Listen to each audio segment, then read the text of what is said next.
companies are also doing. So our goal here was to create awareness around social distancing, a concept that's completely new to us, but has very limited data surrounding it. But the more interesting part is like, how is this also affecting the local economy?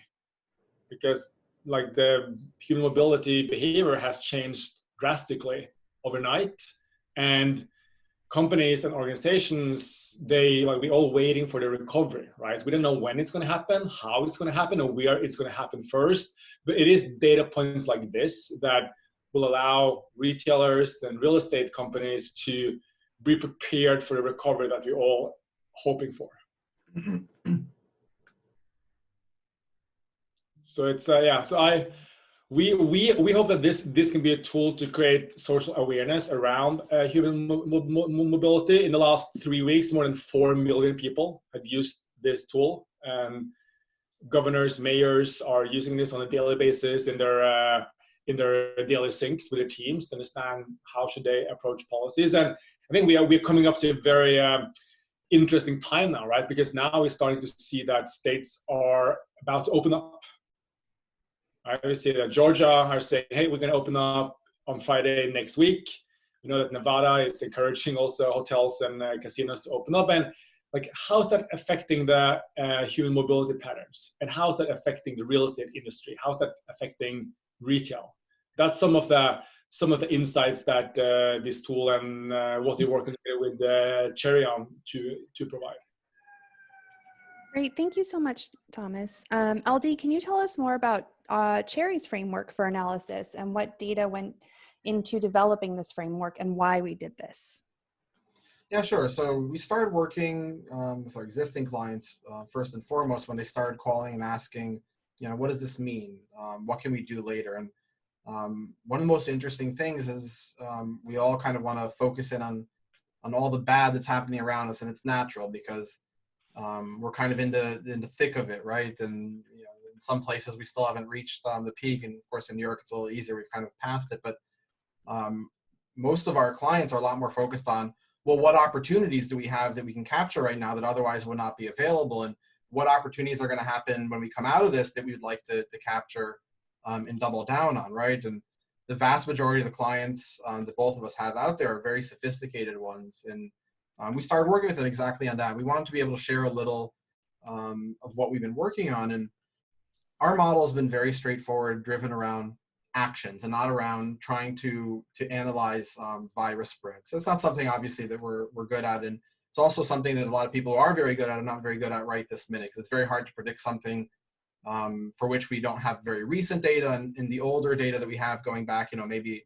100 years is not very great at predicting how things will act. And so that's part of the game that we don't want to play. And that being said, we also don't want to get into this other extreme, which is, well, if I don't have any data, accurate about what I'm doing right now, we can't plan anything, and we get into this kind of pure nihilism. And that's not a good approach either. So we were really looking for a framework that helps us make good decisions, right? It helps us as organizations think through the challenge, understand the risks that we're facing, and given our view of the world, which is going to be very unique from firm to firm, try and plan ahead and be able to either build a sustainable advantage or capture on one that already exists. And in that context, we built a model or a framework that takes a look at two things. One is what we call the event horizon, that moment at which the recovery will have inevitably begun. And then the second part of that, which is how long the recovery will last. And the reason we kind of try and distill these things into a smaller number of factors is if you start taking every factor and start throwing these into models, you end up with, an n by n matrix that never ends of factors, and you kind of lose the ability to really get some value. But it's also hard to factor in a lot of things that you're trying to be very specific about, like spreads of virus or when things open. However, what we do know is, regardless of what this event is and what caused it, the ultimate result is going to be a lot of people losing their jobs, the economy going to go, going to contract for a certain period of time, and then grow to a certain period. Is it going to be a V, a U, or a swoosh, Nike swoosh? That's a separate discussion. We can model those alternatives, right? But that's the recovery period. And before that begins, we have to have an event horizon, kind of borrowing that term from astrophysics, where the observer can no longer affect the event that he or she observes. And we believe that recovery won't begin when we find that definitive cure. It won't begin necessarily when, you know, all cases disappear. For sure, that will be an accelerant, or it would be an event, you know, a catalyst as well. But we think that that will happen much earlier. We think that will happen when the markets and when sentiment, you know, are able to process the totality of this event. And we think that's going to look like peak new cases and how people are starting to get back to work. So we're very interested in two things that we're monitoring as part of this framework, which is, one, how the cases are spreading out. Are we seeing S curves kind of flattening out? Are we seeing reductions? And how are people going back to work? So being able to work with folks like Unacast to be able to say, okay, are people going back to work in places we expect? Are the cases going up or down those places? That allows us to be a lot smarter in trying to predict which markets will open up before others. Can we look at New York City and say, okay, New York City's gone through its S curve. We'll start to come back maybe earlier than others, maybe with California. Let's see how that affects some other places. Maybe Nevada opens up earlier. Regardless of your political views, it's still going to be an experiment that we're going to view and learn from. Whether it's a good one or bad one, I'm not sure yet. We're going to learn from that experiment. And what we'd like to be able to do together is collectively tell our clients, hey, given what we've learned and what we're learning as this event goes forward, here are some insight that you might be able to extract from that and execute a smarter strategy. All right. Thanks for sharing. I think based on the overview and the different data sets that you guys have gone through, why it's relevant for real estate, we could really delve into what are some of the things that you found in your analysis. And based on that, what do you think the short-term impacts will be? What are the long-term impacts going to be? And then you can really break it out by sector, I think, as you guys go through the data. Yeah, like we've been analyzing this data now very closely for about a month, like looking at every state, looking at every county, and kind of what we have seen. What we have seen is that states approach this differently. They close down at different time horizons. But right now, US is very much shut down. We also have a retail impact scoreboard where we look at visitation to different retail categories. And it is cold. Like the US is completely cold now, right? Activity has dropped between 90 to 40%, depending on the retail category. And I think what's going to be interesting now to follow is, to LD's point, where we have to be mindful about how we read and understand the data. Like, what are those signs of recovery? Like, when do we start to see that? You have a good point, LD. Like, is it the peak number of cases? Is that where we're going to say, okay, this is it now, it's going the right direction? But the obvious thing here is that it's the people's psychology that matters. Like, when do they feel comfortable to leave their house? Even though some states or counties say, okay, restaurants are open, movie theaters are open, like, that's not really a data point, because the data point is, when do people feel comfortable enough that they do want to go back to the stores? And they say, you know what, I'm not going to order online. I'm going to go to Whole Foods or a grocery store. And we can look at all these different metrics out there, but looking at people's behavior, like, we see that as a very strong indicator for those first signs that people are kind of coming out of their houses and back to reality. And then the question is, how's that going to impact the number of infected cases? We know that a lot of pandemics, and we are working with more than 50 researchers and universities, and they all talk about the second wave, right? They all talk about the second wave. So even though we see that, okay, mobility patterns are starting to go back to normal slowly, you want to be mindful about reopening your business and starting your supply chain again, right? Because it might be that in a week or two, and you saw how fast this happened, boom, the second wave comes. So yeah, that's what we learn from looking at the data, that we're able to look at this from a state by state and county by county, and we need to overlay all these different metrics, like number of cases, number of beds, the vaccine. But human mobility will be one of those first early signs that people are like, okay, I'm not that concerned. I'm going to start to kick off my normal life again. So let's think of what businesses start opening up first and which ones maybe open up much later. So what about maybe movie theaters and bowling alleys, in the beginning or the end? Well, I think personally that it's going to be about how many people, what's the likelihood of getting affected or or be infected. And of course, a movie theater where you sit together with hundreds of people, high risk. So Yes, I think we're going to see like, yeah, we're going to see like a more gradually like coffee shops, restaurants, bars with limitations, in terms of how many people can be there, and that's the first signals to start to look for. Okay, so if we know that retail has already been kind of struggling to a certain degree for the last few years, you know, the U.S. is very much overbuilt compared to the world in retail, and we're still trying to figure out what we do with these giant malls from the 80s that we're trying to figure out what we do with because we don't really go to them anymore. And, you know, some of the big REITs like SL Green, et cetera, were probably over penalized before Corona compared to what the market is. And now we know that, you know, the one thing that retail has is, you know, physical location that's getting hurt. We're talking about physical retail, of course, is getting hurt. So given that, and given that a lot of folks who are, you know, shopping for the first time maybe at all, but definitely for certain types of categories, and to a certain degree accelerating the trend of maybe, you know, moving from offline to online, what does that mean for the sector? So if in normal recession it drops, you know, 15, 20%, are we expecting much worse?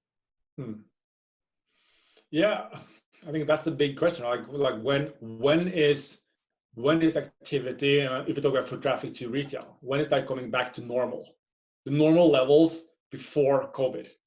It's going to take 3 months. It's going to take 9 months, 12 months. I think kind of we see like two different thoughts there. Either one is that there isn't going to be anything like a new normal. Everything is going to change after COVID, and we just have to adapt to that new normal. And no one really knows what that new normal even is, right?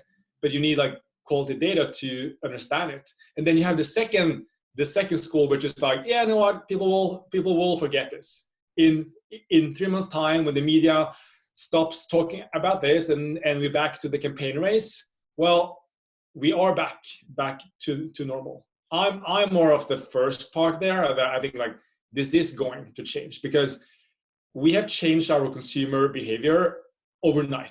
Like things that usually took years and years to change. Like just look at Zoom, right? Like video conferencing has been like peak. Online shopping. We talked a bit about this the other day, Aldi, that all the people that has like, nah, I'm not going to do online shopping. I like to go in the physical store. They've been forced to do online shopping. And now they have realized, wow, this was pretty convenient.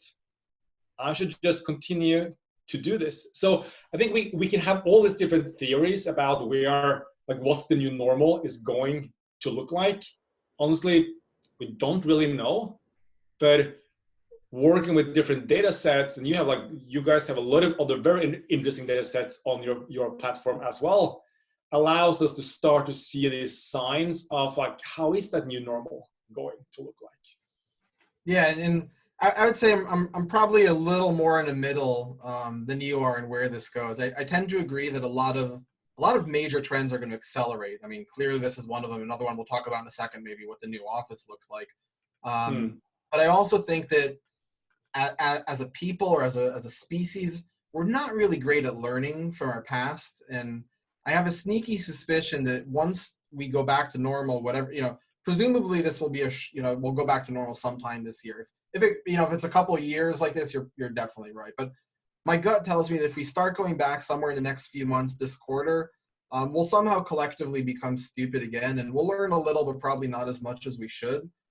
That's my fear. But that was retail. Let's move over to office, right? So to your point, we've all been home, and a lot of us found out that it's not as hard as we thought, and then a lot of us also found out that some things about the office that we really liked. So what's the future of office? Are we going to be working remote? Are we going to do partial? Are we going to have some kind of mixed hybrid? What's the value of being in the same space these days? Yeah, no, I think that's also up for question. I think people have seen how technology can work much better.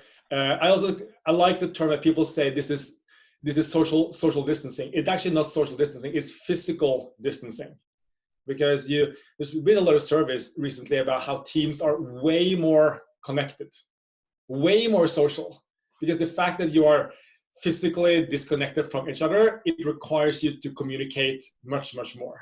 Our CTO has always been talking about that. I haven't fully understood it until now.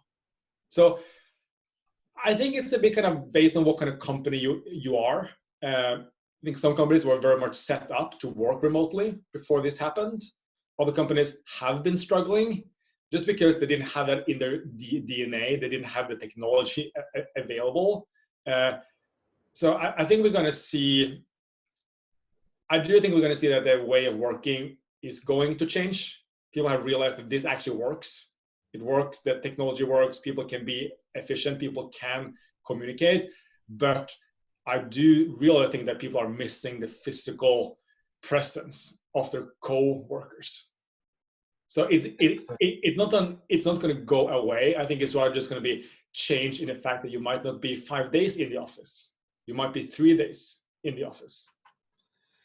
I agree. I think one of the challenges that, that we really haven't been able to solve working remotely is, we can put our 70, person team on a Zoom in 20 seconds, right? But then only one conversation can happen at a time, which is very inhibiting for, a normal gathering where, we can all get together and then break out for, 3, 4, 5 people and then mix around and create that. And, unfortunately, VR as a platform is not anywhere close to where we would want it to be to do something, that powerful. So we're a bit missing that tool, which I think if we had that tool, maybe we could completely overcome the physical relationship altogether. Maybe, I don't know. Maybe that's just the introvert in me speaking. But if that's the case, that means that we're likely going to see more and more people moving into this type of hybrid office space, like you mentioned, right? Yeah. I think we were already in that trend of more flex office, more hybrid, more things like that. So does that mean prices of office go down? That means less new supply being built because the price isn't justified? Yeah, I think that we will rather see that people will need a physical office, but I don't need that many square feet, because at an average day, it's not 90% of my employees that are there. It's like 50 or 70. So then you're going to see like more clean desk policies. Like, it doesn't financially make sense that everybody has a desk if people are starting to work more remotely, because now it actually works, and most importantly, it's socially accepted. I think a lot of companies have had this feeling that if you work from home, you're not working, right? You take the Friday off and you're kind of doing something else, and that perception has changed a lot. So my view is that you'll see a lot of companies are going to downsize the number of square feet that they need, which of course is going to impact demand. Less square feet is needed overall, and the office is going to change more to like a clean desk, take a seat while you're here. Somebody in the comments mentioned something about Zoom having breakout rooms.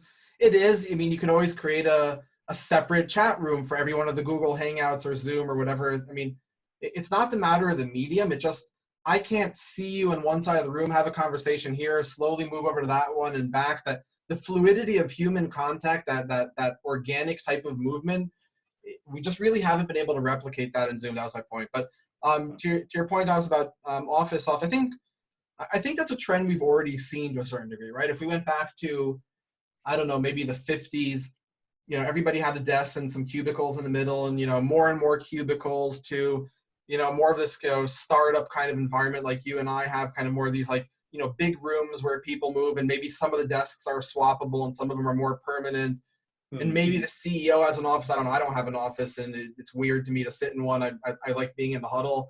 Less and less footprint per person. And, even now you have these standing desks. So once you move from regular to standing, you also kind of move the footprint slowly a little smaller, because if you're standing, you really don't need to. So we're already going through that trend anyway. And I think that's kind of going to accelerate. I'm not sure that we go to this permanent, everybody works from home. I know that we've always had a policy where, you can work from home as much as you want. We've never really enforced anyone has to be in the office, and some people travel more and far, but I've learned that a lot of people, myself included, really like to be in the office, that social interaction. A lot of my best work comes from that small spark of a side conversation that happens kind of at, on the side. And I think we're not going to want to give that up. So at the very least, we're accelerating. And to your point, maybe it even goes down to, slowly 2, 3, 4 days a week, and maybe to nothing. I don't know, maybe to something bare minimum. And I think that's a good point, because every time people look at kind of a change in behavior, they tend to be very black and white. Everybody's going to work in the office. No, everybody's going to work from home.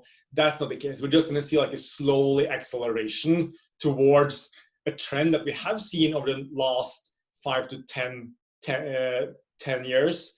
More remote work, especially as talent is more distributed around the country as well. But I do think there is one interesting thought here that I've had, because I think also we're going to see a change in where people, like where they think that they have to live, right? I don't think, and let's take the big cities, right? San Francisco, Chicago, New York. Now, as people have worked from home, even though they live in the suburbs of those cities, highly expensive. And now they're realizing that I don't have to be in the office that much. I might not even have to be in the office at all. The firm will allow remote work because it has worked over these last months, that people will reconsider where they live. And they might move to other places of the US, which is not contingent on where their work is. They might move with their families to cheaper areas. And that's pretty exciting, because then you're going to see the real estate market are starting to change on the residential side. The office real estate is also going to change, because then you need more square feet for office workers, and the talent is starting to be more distributed as well. Interesting. So I tend to agree with you on everything you just said, kind of in a bit of the long run kind of view. And it was the question I was about to ask, like, what you think about how that means for single family homes. Maybe the incentives to live in the city are not as strong as they were in the past. So maybe we see more suburbia, maybe even more within a suburbia, more to the periphery of the suburbia, because the commute is less of a problem if I'm making it, if I have to make that commute less times. I'm not convinced yet that working from home is more productive, or that is as productive, including all net travel. I know a lot of people who do long daily commutes on a train swear that some of their best work is done on the train in that commute, where no family at home bothering them, nobody at work bothering them, and they can just kind of focus on their own. I think we need some data on that. Unfortunately, we don't have. I'd love to see a study of companies that now move 2-3 quarters completely remote. Ideally, I'd love to see productivity go up or stay flat, and overall overhead go down, and we'd all just kind of solve this problem once and for all for certain types. But the flip side is, and somebody wrote this on the chat, and I appreciate somebody bringing that up, and what percent of the population can realistically move, to remote work? And it's not as big as we'd like to think, right? So somewhere around 30-40% of professions require people to physically be outside, trash collecting, cops, restaurant. There are just so many professions that require people to be physically out there, even to operate facilities that we might not use as often. So I might not go to the gym as much as I used to, but the person operating the gym still needs to be there for full capacity, right? Does he even open if I'm not there as much? I don't know, right? There's a lot of questions around that. And there are a lot of other professions, like that require some level of interaction as well. So it leaves a much smaller percent of the population that is actually employed that even has the potential to work from home in the first place, maybe 30-40%, and out of which, even if we see the massive acceleration, so 3-4%, 5% change, I think it probably, to the point I wanted to bring up, is probably going to be a gradual change. So it's not going to happen just overnight. Even though everything changed, we're not going to see the change reflected overnight. We're going to see it reflected in the longer pattern, because it takes time for these things to kind of funnel through. Yeah, and I think we are, of course, a bit blended by the fact we work in tech, right? Both of us. Our work can require us to be like, it doesn't matter where we are, but I think that's a good balance. That there's a lot of industries where you are kind of physically required to be at a certain location, but that there will be change. I'm pretty confident about that, because our behavior and our learning curve has been accelerated 10 times. And that's going to have impact on real estate prices, going to go up and down, the amount of square feet that is needed. But again, here's the tricky thing, we don't know what the new normal yet looks like. I think we're going to speculate a lot about this in the next coming months. I think kind of the point about what is most productive, work from home or not work from home. I think you have kind of two kind of opposite sides there. The people that like it, they can find 10 articles that say it's way more productive, and then you can have the other part that says no, it's not that productive. So then there will be a lot of behavioral studies going forward that can showcase how that difference actually matters. And it may not be a one size fits all necessarily for all different types of companies. So we're moving kind of through the asset class kind of in the logical sense, and now we're kind of left with industrial. So now that we had this massive spike in deliveries and of all size of all types, and presumably that spike will go down and then eventually come back to that over time again after this happens. Did all of the industrial world just get a sneak peek of where they should be putting all their warehouses over the next 5 years? Yeah, I think that's an interesting perspective, because it took the US literally like a couple of days to shut down their whole supply chain. Like, that's very easy. Just shut down, furlough people, but to restart it and how to restart it, that's a pretty big operation. That's not done overnight. And if you're a national brand with stores all over the US, absolutely, you need to monitor like that foot traffic, mobility data to understand, okay, maybe kind of, and we're talking to a lot of companies that say, we're going to open up when we reach 70% of normal. Like that's our goal. That's when we kind of open up again. However, you need to plan. It takes weeks, if not months, to reopen. So you need to understand, do you start that work when you're at 40% of normal, 50% of normal? And that's what a lot of companies are trying to figure out now. But I think we're going to see how warehouses and the distribution centers are going to change, because now it's less about demand and the biggest markets. Now it is about what state and what part of the state is now open for business, and what has the mobility patterns and the foot traffic patterns to retail stores have come back to a level where there's actually demand, need for goods. And presumably, we'll be able to learn from those ones who open first, and we can see which stores will get traffic faster than others, which ones you should start working on now, even though you're not there yet, because you're going to get demand, and which ones maybe you can hold off on a bit longer and plan a little better. Yeah, and we know that kind of China, of course, we can learn from China. We can see what has happened there now. They are starting to kind of be in the recovery mode. We know that Nike has put out a very detailed playbook of how they recovered in China, which they're now applying to the US.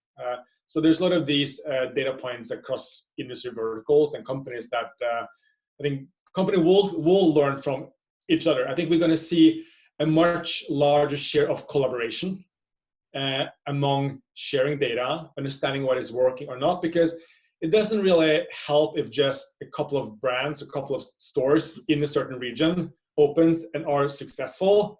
You need to have a critical mass of open stores that can attract enough people. So I given that some thought about how will this competitive situation change. And I think for some time, it's going to be very much like, let's rebuild this together. Let's help each other to make sure this strip mall that everybody opens at the same time. Because if only 2 of 50 stores are open, they're not going to be successful. Yeah, I agree. I'm going to hand it back to Kiera. I'm sure you have some more questions there on a list there and from the audience. Well, we've been getting some interesting questions in the Q&A. Do you guys are you comfortable with switching gears to that? Okay. Maybe right before we take one from the audience, I have one for Thomas before we take the audience one. So you and I have been around the block for a while. This isn't our first rodeo. Different horses, but not the first rodeo. This is new. I've never managed a company remotely through Corona. Probably you haven't as well. Correct me if I'm mistaken. What's the one thing that surprised you most about this experience that really, caught you off guard the most from this experience in a good or bad way? I would say in a good way. I think the way we have managed to rally the team, even though this is very uncertain times, and the positivity from the team. One of our core values is be your own CEO at Unacast. I think I was more like, okay, We need to be very close with everyone. We need to make sure that they know what to do. I think this is where we really saw that all that work we've done over many years, people knew how to execute and how to help and support the long-term plan with less involvement from the management team and their leaders than I expected. So I think that's something that surprised me. I think that the challenge is, like, I miss the physical part of it. I love being in the office, and I think I speak to a lot of other CEOs, other founders, other people out there that, yeah, they're missing that physical presence. And I think the big question is, when do we start to be really impatient? We've been doing this for how long now? 4 weeks, 5 weeks, 6 weeks? People can manage. But when is that 3 months? Can we do this that efficiently in three months? That's what worries me a bit. Yeah, I very much share that agreement. I was very much surprised by how well we're equipped to handle work from remote almost naturally as a startup, and how much the market keeps going, right? You can still close deals, you can still move things forward, you're shipping product typically even faster remote. Very much surprised, and to your point exactly, it's the longer term, right? How long can we stay at home like this and stay productive? Is it 1, 2? Because it's not just being at home remote, it's the compounded challenge of stuck at home remote, not being able to leave, and all the other challenges, right? Yeah, Which is just a regular remote work problem. Yeah, and it's like, what's the new normal? Because now everybody is like all hands on deck. Either you're doing well or you're doing bad. Everybody needs to help out and support to make sure that we can get through this phase. But if this lasts for another 3-4 months, which is highly likely, especially certain parts of the US, like, how do you keep the engagement up? How do you manage to keep people involved, informed? I think that's going to be the real stress test. Yeah. Okay. I think this is an interesting question. Do you think, both as data providers, will data as we know it in CRE now have to incorporate social distancing and pandemic infection rates into their analysis? Will PSF and vacancies be as important as this type of data going forward? Don't know. It's an open question that I don't know that we know, again, to Thomas' point, sorry, I don't know that we know what the new normal is yet. So I don't know that we've seen what new occupancy levels look like, or, new rates of pricing looks like. If we know this is going to be like this for a very long period of time, rents will have to adjust from a pricing standpoint because no one's going to want them, and banks are going to start foreclosing on properties, and we're going to have to reprice some stuff. If this is a shorter term event, more likely, we write this off as a one-time charge or something like that. We, deal with it temporarily and go back. I don't know that we know where we are yet. I think it's probably somewhere in the middle. I think some of the shorter term lease providers are going to be going to be pressured. I mean, we know that WeWork announced that they're going to, there's been, I don't know if it was announced, but there's been writing, reporting on this, that they're going to be letting more people go. Notel, I think there was reporting something like 40% of their properties they're looking to not meet or to a certain degree renegotiate. And they're not I mean, these are good. These are the big good providers. Like, imagine what's going through all the smaller ones. And that's going to be something that we have to figure out what happens there, and how do people rebuild those structures to take into account that we may not be in the office anywhere in the near future. And when we come back, it's not going to be instantly. And even after we come back complete, to the new normal, whatever that is, it's likely not going to be full occupancy anyway, because that trend would be accelerated. So yeah. Think that direction. I don't have a good answer about where we're there yet, but that's probably where we're headed. Yeah. And I think, like, on the question, like, is social distancing going to be something that we're going to need going forward? I think I think it's ignorant to say that this is going to go away in the next couple of months. It's going to be there, and we're going to see the second wave coming. Like, that's all pandemic research shows, that there's a second wave and there's a third wave, and that we need to monitor closely this time. I think what we will see is the need to understand people's mobility patterns is important, because if it's not a pandemic, it might be something else. It might be, we see in California, right, with the wildfires, that has drastically changed how people are commuting, working and living. And if you look at this from like another lens, which is more about the natural, the weather disasters, etc., like that's just another way of understanding how people are changing their behavior, and how should retail, how should real estate plan accordingly. So it's just going to be in a different shape or form, but where historically we have focused a lot on transaction data, online data, CRM data. Now there's technology that allows to understand human mobility. And I know, Ellie, we work on quite a few projects on kind of how to help clients and real estate companies to understand that, how that can be like a default data set in terms of their forecasting and planning as well. Yeah, and for those online who are less familiar with some of that stuff, not just for core real estate, right? Think about, insurance use cases around flood maps and fires that we just discussed, and think about, higher risk areas because there's more traffic to a commercial business or to a residential area. Is that residential, property in between a pawn shop and, some other high risk area, or is it right next to the police precinct, right? So understanding these patterns as well, right? I know we're talking about real estate right now because that's kind of the focus, but these things can help us learn a lot of other human patterns around a lot of other assets and all other in a lot of other industries, and potentially things that we're not even thinking about in other use cases as well. Yeah. Let's see. Do you see home deliveries for stores like groceries, pharmacies, et cetera, increasing? And I suppose staying increased over time? Yeah, I think this is, you actually made a point in another conversation we had, Elder, that we have, I'm stealing it now for you, but we have educated people to order at home, right? And have this delivered. So I think that is not just a fad, that has come to stay. Maybe not at the same levels as now, but people that were not used to ordering online, they are now going to do that going forward. And that's going to say, how will distribution and warehouses have to be developed to facilitate that increasing demand?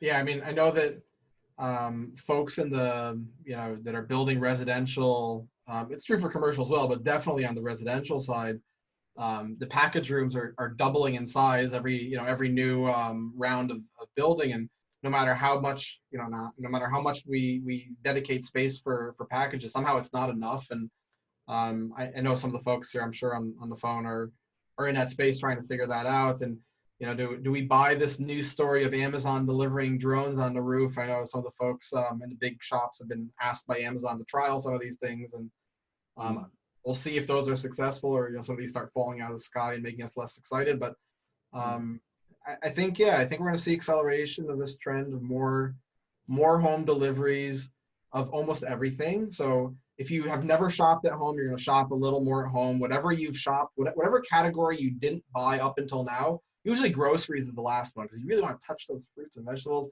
or a cheese that you get excited about. Like, I know I love shopping in the grocery store. That's just me personally, but I got a Whole Foods around the corner. It's just so much fun.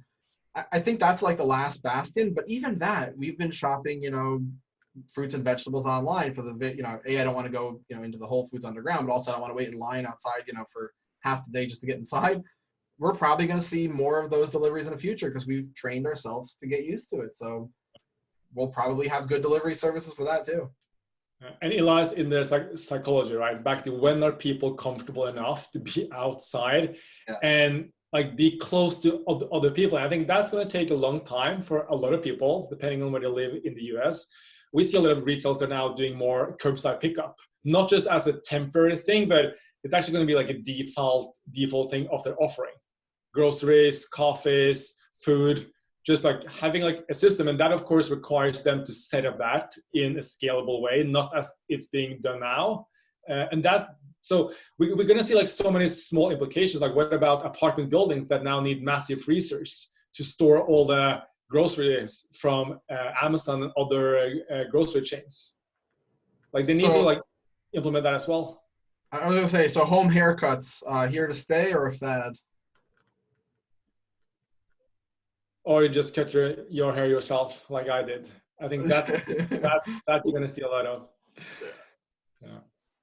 Let's see. I think I want to try and squeeze in two last questions. One that kind of takes into account from a number of people about co-working space and how the impact of requiring physical distance is going to change co-working, but also office in general. What kind of needs will there be to create enough of like distance between people? And how do we think companies will want to pay for that extra space? I mean, for those who don't know, or I've said this many times publicly, I'm a little bearish on this concept of co-working in the kind of grand sense. I mean, there's no doubt that this concept of 7 to 10 year leases for everyone, that's not the future, right? We've already broken that apart, and great credit to companies like WeWork and Knotel have done a really great, and there are others, convenient. There's great companies that have been doing this over the years. To help break that down from an expectation standpoint. The flip side is the vast majority of people don't want to work in a shared space. We're in a Knotel space, for example. We're, by the way, very happy with our space. Shout out to Knotel. Beautiful space, looks great. We're in an Obstell building, which is also a great management company. You would never know that it's a Knotel space by walking in. It's beautifully branded. I mean, part of it maybe is Eden behind the scenes, even operating it right. So it's just a great space. And we have a 2-year lease. So I don't have to spend, I don't know where we'll be in 2 years. We're a startup. Either we'll be growing nicely, in which case we'll need a bigger space. We're already challenged on the space, to be honest. Or, something bad happens and you're going to go down. You're not going to sign a 7-year lease. So that's already happened. And if you ask the large office asset managers, they'll already tell you that a big part of their portfolio is becoming what they call flex or hybrid flex. And that's, a law firm which will take 4 floors for like 10 years and then 1 for 2, another 1 for 1. And you'll pay a little more for those shorter terms. And we're willing to pay for that margin, right? So there just needs to be an equilibrium on price on that. And then we need the capital markets on the other side to try and figure out how do we price these things in, because the capital markets tend to penalize companies that have shorter term leases, right? So if the entire building's occupied by for example, like a WeWork, or for example, something like that, the likelihood that the bank's going to finance you to the same degree as, the whole building's full of insurance and banking of 20-year leases, it's just not the same thing, right? The risk profile is very different. So we need the banks to get on board with some of these flex structures and do that. What is that left with co-working? Co-working is a very, very small part of the market, despite what WeWork likes to tell us. Most people don't like working in that mayhem. They like it being a little more, there is a part of that market that makes sense. And maybe post a recession, maybe there's even a little spike in that, but that's a small part of the market. It's always a small-ish part of the market. The other side of the market of, Knotels and more managed space for, anywhere from, 10, 15 people all the way up to, hundreds. I think that's the more interesting part of that trend. And I hope they don't get clobbered in this, in this recession. Likely they will, just because that's what the numbers look like right now. I hope for them they find a way out of this. But the good news is, even if Knotel and WeWork, God forbid, go under and we have to deal with that, the trend's here to stay. The big brokerage firms like CBRE, et cetera, they know how to operate shared space at this point. Companies like Tishman know how to operate Zoe. So the smart operators or brokerage firms know how to provide this service, which has essentially been commoditized now anyway, because behind the scenes, it's all companies like Eden anyway, right? So it's the same thing. All right, since we're at about 1:45, 1:47, I'd love to wrap up with just both of you providing a way that people can continue to work with Cherre, Unacast, either one, either the other, or together, and what kind of opportunity there is to work with both of our companies. I think kind of one thing that we would love to work with many of you on is like to understand the recovery, prepare you for the recovery. It's not here now. It's not going to come the next week or the next month, but it is going to come, and companies need to be prepared and have their manual in place. But in order to do that, you need to know where you are in comparison to that normal. And human mobility data is one of those most strongest data sets that allows you to understand if people are comfortable spending time outside of their house, and if they're comfortable going to their office and comfortable to go to a store. So we'd love to share with you a few of the insights that we provide together with Cherre on that. Yeah, I completely echo that. I mean, there's a massive opportunity right now, and sitting on the sidelines and doing nothing and not planning is negligent at the very least. you have to do something, right? Whatever it is, you have to plan. And the tools you need to plan are data tools. You need to figure out where people are going, where they're opening up, how that's affecting prices of, leases and rent rolls, and being able to use that data as it starts rolling out to encourage you and about other places, and also helpfully enlighten you about what models might work and not work in other places. So you need to be able to start up front and have a framework and a model to work with, and then be nimble as more data comes in about where people are opening up first and how that's affecting prices, be able to take that data to try and extrapolate in some other places, to be able to act faster than your peers. If you don't do that, your peers are going to do this. I guarantee it, right? Between us, we have clients, I can tell you're spending a lot of money and effort doing this. If you're not doing this, you need to, because they're going to eat your lunch coming out of this, and they're probably already starting this today if they're in, a debt or distress or any of those environments on the hedge side. All right. Thank you both so much. I'm going to wrap here. Thank you everyone for joining. You can find us at cherre.com, and you can also find Unacast at unacast.com. We'll have this available probably on our blog within 24 hours, the recording by this, and it'll be available for people to download. Thank you very much, everyone. Thank you all. Thanks for listening.